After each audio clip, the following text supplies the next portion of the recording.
ناظرین السلام علیکم ورحمۃ اللہ وبرکاتہ۔ الحمدللہ الحمدللہ والصلاۃ والسلام علیک یا رسول اللہ صلی اللہ تعالی علیہ وسلم۔ معزز سامعین و ناظرین، دیکھیں ہمارے پیارے آقا حضور صلی اللہ تعالی علیہ وسلم بھوکے تھے اور لشکر بھی ان کے ساتھ موجود تھا۔ حضرت جابر رضی اللہ تعالیٰ عنہ سے یہ دیکھا نہیں گیا، اپنے گھر گئے۔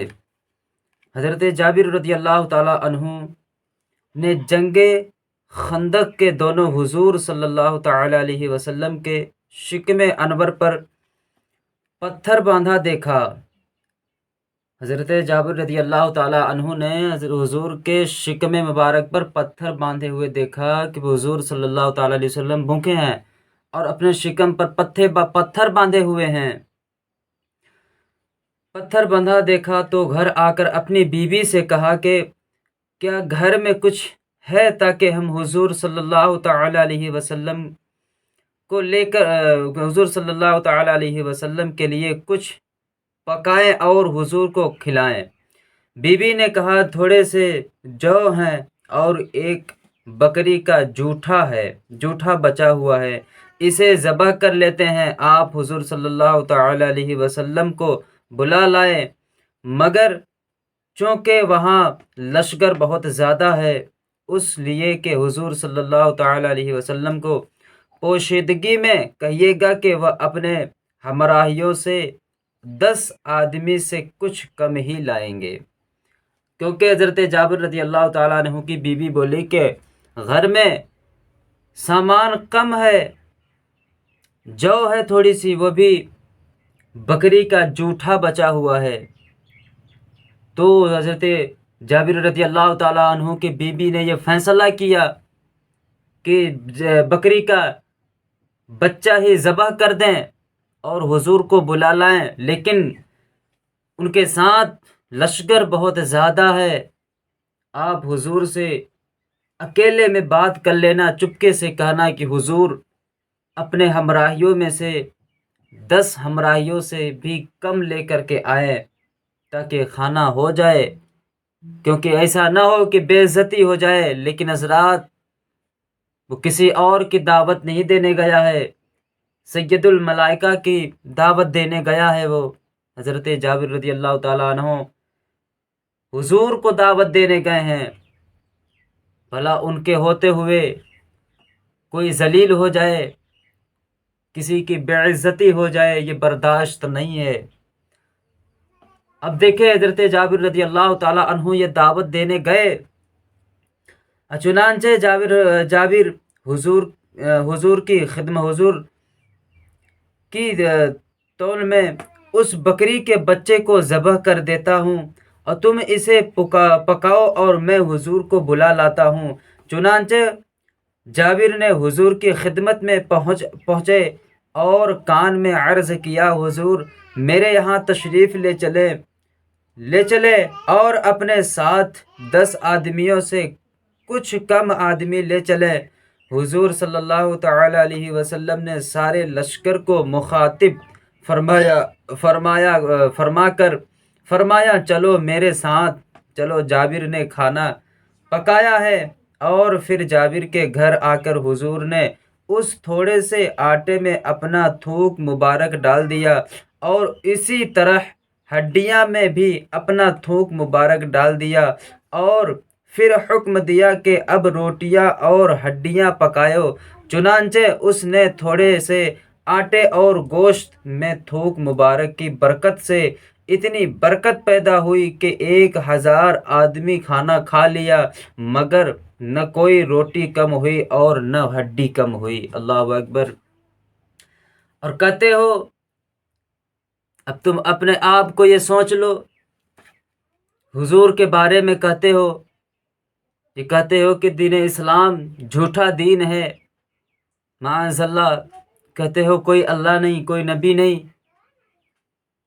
یہ تھوک مبارک کی برکت ہے کہ جو چھوٹی سی بکری میں اور تھوڑے سے جو کے آٹے میں ہزاروں لشکر کھانا کھا لیے، اس میں برکت کہاں سے آئی؟ حضور کے لب تھوک مبارک کا یہ برکت ہے۔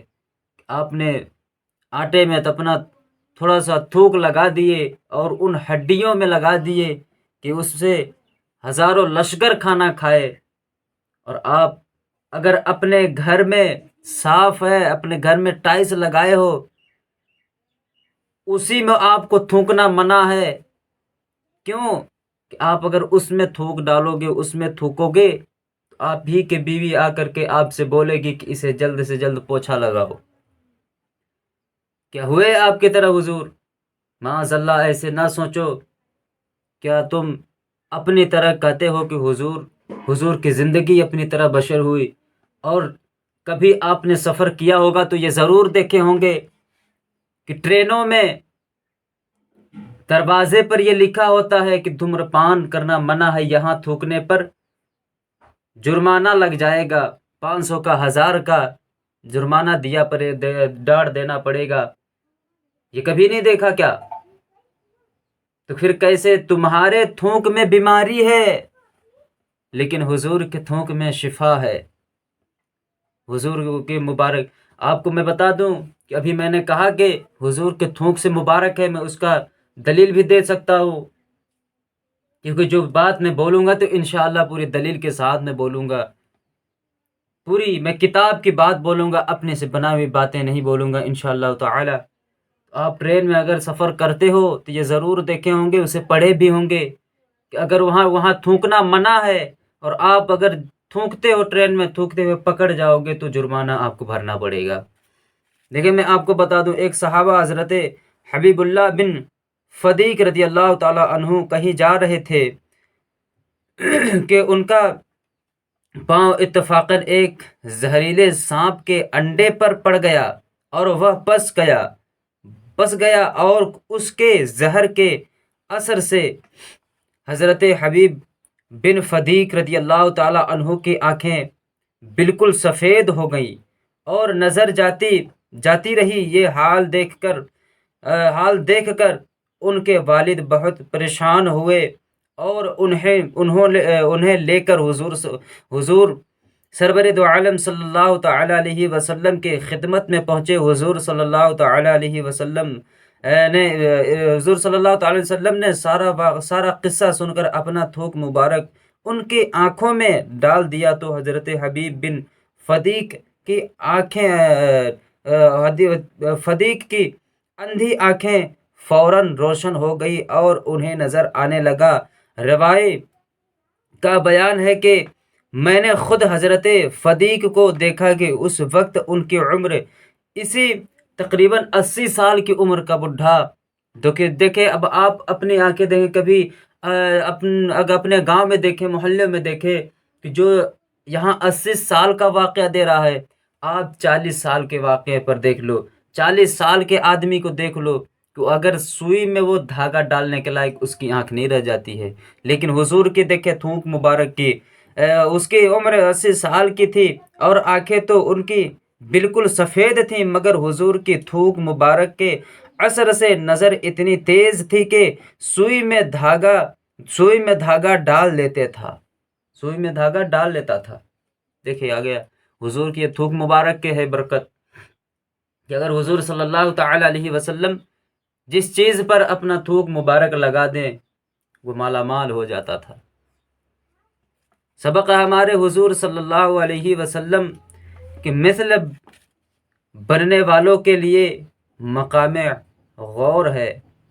حضور وہ ہیں جن کی تھوک مبارک سے اندھی آنکھوں میں بھی پنائی اور نور پیدا ہو جائے، اور وہ ہیں کہ ان کی تھوک کے متعلق ریل گاڑیوں میں یہ لکھا ہوتا ہے کہ تھوکنا مت، اس سے بیماری پھیلتی ہے۔ پھر مرض و شفا دونوں برابر کیسے ہو سکتے ہیں کہ حضور کے تھوک سے شفا مل رہی ہے اور آپ کے تھوک سے بیماری مل رہی ہے؟ کیسے ہوئے تمہارے طرح نبی؟ بتاؤ کیسے ہوئے تمہارے طرح نبی؟ معاذ اللہ، استغفر اللہ۔ ایسا سوچنے والے سن لو میری ایک بات، سوچتے رہو جو تم کو سوچنا ہے، بچ نہیں پاؤ گے، کیسے شکل لے کر کے جاؤ گے حضور کے سامنے، علی مرتضیٰ کے سامنے اپنا شکل لے کے کیسے جاؤ گے، کیا چہرہ لے کر کے جاؤ گے جنت مانگنے کے لیے؟ اللہ رب العزت نے فرمایا ہے، اے علی تمہارے ہی ہاتھ سے جہنم تقسیم ہوگی اور جنت بھی تمہارے ہی نام سے تقسیم ہوگی، تمہارے ہاتھ سے۔ یعنی کہ پتہ یہ چلتا ہے کہ جنت بھی لینا ہے تو علی کے پاس جانا ہوگا، اور جہنم بھی لینا ہے تو علی کے پاس جانا ہوگا۔ تو کیا کرو گے، کیسے علی کے پاس یہ گندے سا شکل لے کر کے جاؤ گے؟ ایسا شکل بناؤ کہ ان کے سامنے کھڑے ہونے کے لائق بنو۔